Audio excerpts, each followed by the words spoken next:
नमस्कार सभी को, गुड मॉर्निंग। मैं शुभकरण सहायक आचार्य EFM। आज हम बीकॉम पार्ट थर्ड ईयर के विद्यार्थियों के लिए EFM paper second business budgeting में व्यावसायिक बजटन में यूनिट संख्या थर्ड में standard cost method and variance analysis का अध्ययन करेंगे। परमाप लागत विधि एवं विचरण विश्लेषण, ये आपके यूनिट संख्या थर्ड का वेरी इंपॉर्टेंट चैप्टर है। इससे एक प्रश्न आपके एग्ज़ाम में 100% आता है, तो आपको ये चैप्टर अच्छे से करना है। आपने ये chapter B Com part second year में कॉस्ट अकाउंटिंग के अंतर्गत भी आपने पढ़ा है और 12th क्लास में भी आपने इस चैप्टर का अध्ययन किया है कि वेरिएंस किस प्रकार से ज्ञात करते हैं। मुख्यतः हम बात करें यहाँ पर परमाप लागत विधि।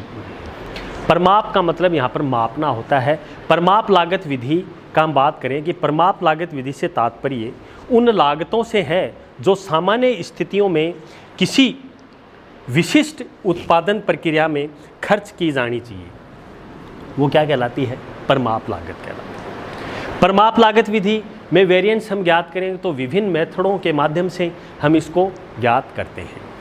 परमाप लागत विधि एक महत्वपूर्ण भूमिका का निर्वहन भी करती हैं। एक प्रकार से ये प्रबंधकीय तकनीक भी होती हैं। इसमें अपन परमापों का निर्धारण किया जाता है, उसकी जानकारी प्राप्त की जाती है और इसके आधार पे हम इसको तैयार भी करते हैं।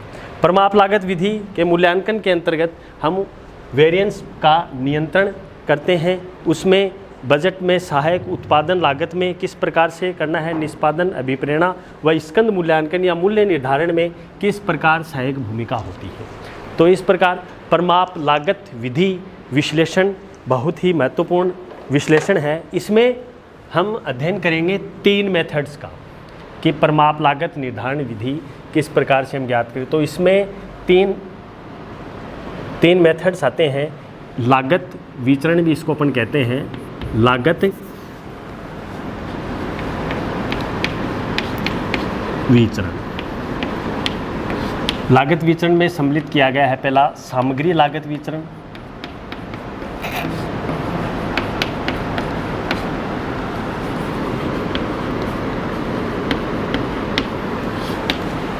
दूसरा श्रम लागत विचरण,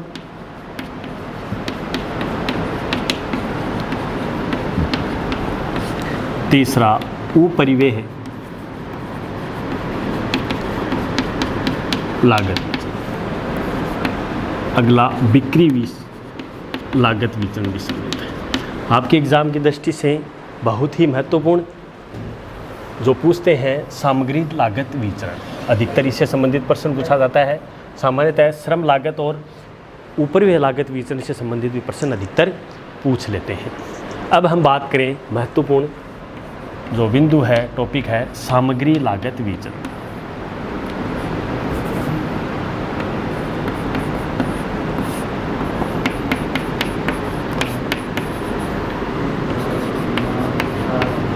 मटेरियल कॉस्ट वेरिएंस,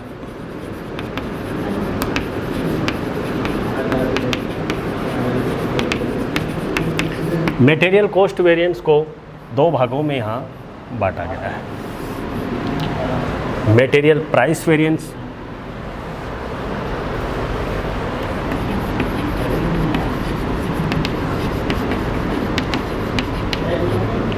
इसको अपन MCV भी कहते हैं, material price variance, material usage variance,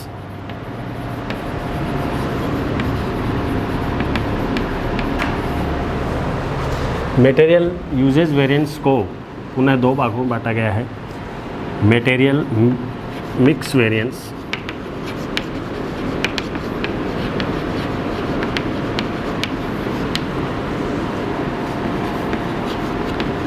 material yield variance, इसमें मटेरियल सब वेरिएंस भी सम्मिलित किए हैं। इसको अपन शॉर्ट में लिख सकते हैं MPV, material price variance, material usage variance और मटेरियल मिक्स वेरिएंस और मटेरियल यील्ड वेरिएंस। ये वेरिएंस मुख्यतया अनुकूल व प्रतिकूल आधार पे एनालिसिस इसका किया जाता है। अनुकूल होगा या प्रतिकूल होगा, फेवरेबल या फिर एडवर्स। एक शून्य भी होता है जिसमें वास्तविक परिणाम दोनों क्या होंगे, बराबर होंगे, तो उसके आधार। तो सामग्री लागत विचरण में मटेरियल से संबंधित विभिन्न प्रकार के वेरिएंस को सम्मिलित किया गया है। मटेरियल प्राइस वेरिएंस, इसमें प्राइस को आधार मान के इस वेरिएंस की गणना की जाती है।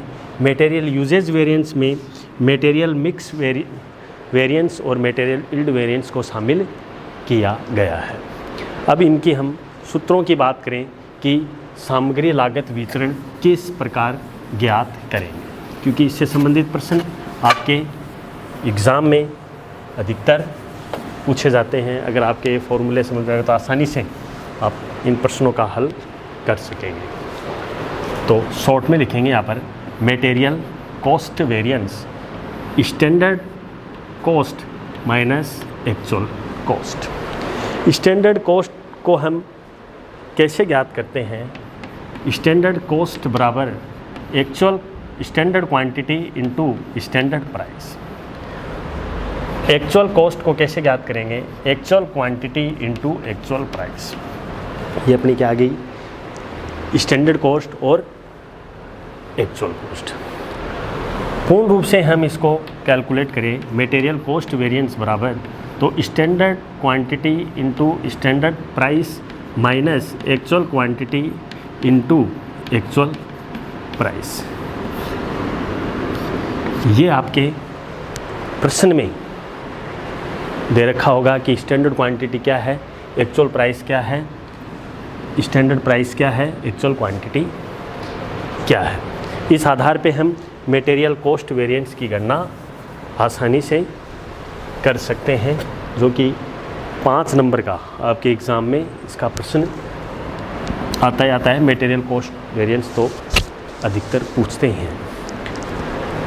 जैसा कि मैंने आपको बताया, मटेरियल कॉस्ट वेरिएंस प्रतिकूल भी हो सकता है और अनुकूल भी हो सकता है, दोनों स्थिति है। प्रतिकूल होगा वो अपने फेवर में होगा, अनुकूल होगा अपने एडवर्स में होगा। तो इस प्रकार स्टैंडर्ड कॉस्ट में से एक्चुअल कॉस्ट घटा देंगे। अगर स्टैंडर्ड कॉस्ट नहीं दे रखा है तो अपन स्टैंडर्ड कॉस्ट निकालेंगे। Standard quantity into standard price, actual cost बराबर actual quantity into actual price. दूसरे फॉर्मूले की हम बात करें यहाँ पर सामग्री से संबंधित मटेरियल यूजेज वेरिएंस की, तो standard quantity into actual quantity into standard price. ये मटेरियल यूजेज वेरिएंस निकाल सकते हैं। स्टैंडर्ड क्वांटिटी अपने दे रखा होगा, एक्चुअल क्वांटिटी दे रखी, इसमें घटा के स्टैंडर्ड प्राइस को गुणा कर देंगे। तो इस आधार पे हम मटेरियल यूजेज वेरिएंस की गणना आसानी से हम कर सकते हैं। इस प्रकार दोनों विचरण के आधार पे हम अनुकूल प्रतिकूल स्थिति का चित्रण भी आसानी से किया जा सकता है।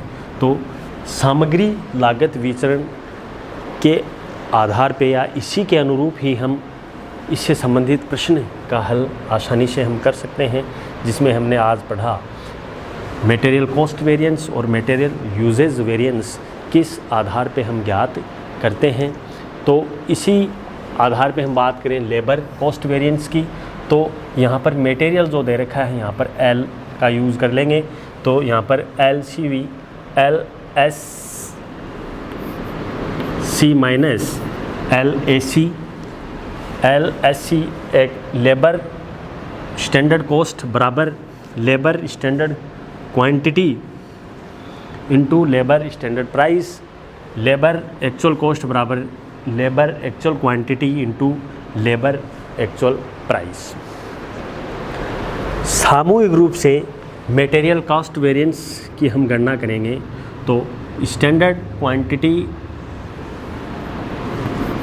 यहाँ पर मटेरियल कॉस्ट वेरिएंस की जगह है LCV ज्ञात करेंगे। लेबर कॉस्ट वेरिएंस बराबर labour standard quantity into labour standard price minus labour actual quantity into labour actual price.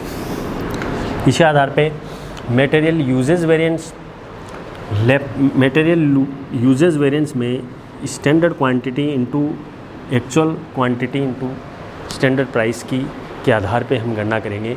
जैसा कि हम एक काल्पनिक प्रश्न भी लें कि material cost variance, material usage variance हमें ज्ञात करना है, तो जैसे स्टैंडर्ड क्वांटिटी अपनी 2 है, स्टैंडर्ड प्राइस 3 है, एक्चुअल क्वांटिटी 3 है और एक्चुअल प्राइस 2 है।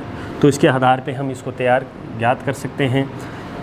मटेरियल कॉस्ट वेरिएंस बराबर standard quantity into standard price minus actual quantity into actual price. यहाँ पर स्टैंडर्ड क्वांटिटी में बताया 2 into standard price 3 minus actual quantity 3 into actual price 2। तो यहाँ पर 6 माइनस है, तो ये 0 वेरिएंस हो गया। 0 वेरिएंस के आधार पे भी हो गया, क्योंकि इसमें न तो एडवर्ब है, न अनुकूल है, न प्रतिकूल है। अगर यहाँ पर स्टैंडर्ड प्राइस हम कर दें 4, बाकी ये रहे तो 4 8 2, तो ये अपने क्या हो गया, प्रतिकूल स्थिति में हो गया। तो मटेरियल कॉस्ट वेरिएंस भी ज्ञात इस प्रकार से किया जा सकता है। इसी आधार पे मटेरियल यूजेज वेरिएंस की गणना कर सकते हैं। मटेरियल यूजेज वेरिएंस बराबर, जैसा कि सूत्र ने दे रखा है, standard quantity minus actual quantity into standard price. इसमें मुख्यतया मटेरियल यूजेज वेरिएंस हम ज्ञात करें तो स्टैंडर्ड क्वांटिटी अपनी 2 माइनस 2 क्या, जैसे 2 minus actual quantity 3 into standard price 4। तो -1 इंटू 4 बराबर -4। ये अपने प्रतिकूल अनुकूल दोनों स्थिति में नहीं है। तो दोबारा एक उदाहरण के रूप में हम इसको समझें। मटेरियल यूजेज वेरिएंस को स्टैंडर्ड क्वांटिटी मान के चलते हैं 20, actual quantity 10 into standard price 3। तो 10 माइनस 10 इंटू 3 बराबर 30। तो ये अपने प्रतिकूल स्थिति में ये मटेरियल यूजेज वेरिएंस के आधार पे इनको गणना अपन आसानी से कर सकते हैं। तो इस प्रकार सामग्री लागत विचरण से संबंधित प्रश्न यूनिट संख्या 3 में बिजनेस बजटिंग के अंतर्गत अधिकतर प्रश्नों को पूछा जाता है। जो आपके ऐसे ही हम ओवरहेड लागत की बात करें तो ओवरहेड को भी हम इसी उपरिव्यय लागत को भी इस आधार पे ज्ञात कर लेंगे, बिक्री लागत को भी इस आधार पे ज्ञात कर लेंगे। इस आधार पे अपन परमाप लागत विधि के माध्यम से विभिन्न वेरिएंस को हम आसानी से कैलकुलेट कर सकते हैं। तो कई बार अपने से क्वेश्चन में स्टैंडर्ड कॉस्ट भी ज्ञात करनी होती है, तो स्टैंडर्ड कॉस्ट इस आधार पे ज्ञात कर लेंगे, एक्चुअल कॉस्ट इस फॉर्मूले के आधार पे आसानी से अपन तैयार कर सकते हैं। इससे संबंधित प्रश्नों का हम अगले वीडियो में या फिर अगले अध्याय में अध्ययन करेंगे, जो कि बहुत ही उपयोगी महत्वपूर्ण होंगे क्वेश्चन।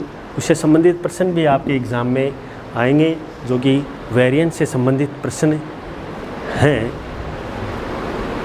इससे संबंधित प्रश्नों की हम और चर्चा करें, जो कि मुख्यतया आसानी से हम हल कर सकते हैं। वो प्रश्न आपको प्रैक्टिकल में, असेसमेंट में, क्लास के माध्यम से हम आपको देंगे, जिसे आसानी से आप कैलकुलेट भी कर सकते हैं। इस प्रकार ये बहुत इजी चैप्टर है, सामग्री लागत विचरण। मटेरियल कॉस्ट वेरिएंस में विभिन्न आयामों को या विभिन्न सूत्रों के माध्यम से इसको हम आसानी से ज्ञात कर सकते हैं, क्योंकि मटेरियल जब कॉस्ट वेरिएंस ज्ञात करते हैं तो material price variance, material usage variance को जोड़ करके मटेरियल कॉस्ट वेरिएंस का एनालिसिस किया जा सकता है। और इसी के आधार पे material mix variance, material yield variance की गणना भी अपन कर सकते हैं। तो इस आधार पे आसानी से हम इसको कैलकुलेट भी कर सकते हैं। तो सामग्री लागत विचरण से संबंधित प्रश्न आप आसानी से हल कर सकते हैं, जो कि एग्ज़ाम की दृष्टि से भी आपके लिए उपयोगी होगा। इससे संबंधित प्रश्न भी आप आसानी से कर सकते हैं। तो आगे हम नेक्स्ट वीडियो में हम पढ़ेंगे लेबर से संबंधित वेरिएंस कौन कौन से हैं और ऊपरी लागत से संबंधित वेरिएंस कौन कौन से हैं, बिक्री लागत से संबंधित वेरिएंस कौन कौन से हैं। तो चारों वेरिएंस का एक सामूहिक मैंने आपको एक शॉर्ट तरीके के रूप से आज हमने material cost variance, material usage variance का हमने सूत्र के माध्यम से अध्ययन किया। इस प्रकार बिजनेस बजटिंग के अंदर यूनिट 3 में आपके प्रमाप लागत विधि बहुत ही उपयोगी है, बहुत ही इम्पोर्टेंट है, जो कि आपको समझने में आसानी होगी और आसानी से इसके प्रश्न का भी आप एनालिसिस कर सकते हैं। बहुत बहुत धन्यवाद, बहुत बहुत आभार। Thank you very much.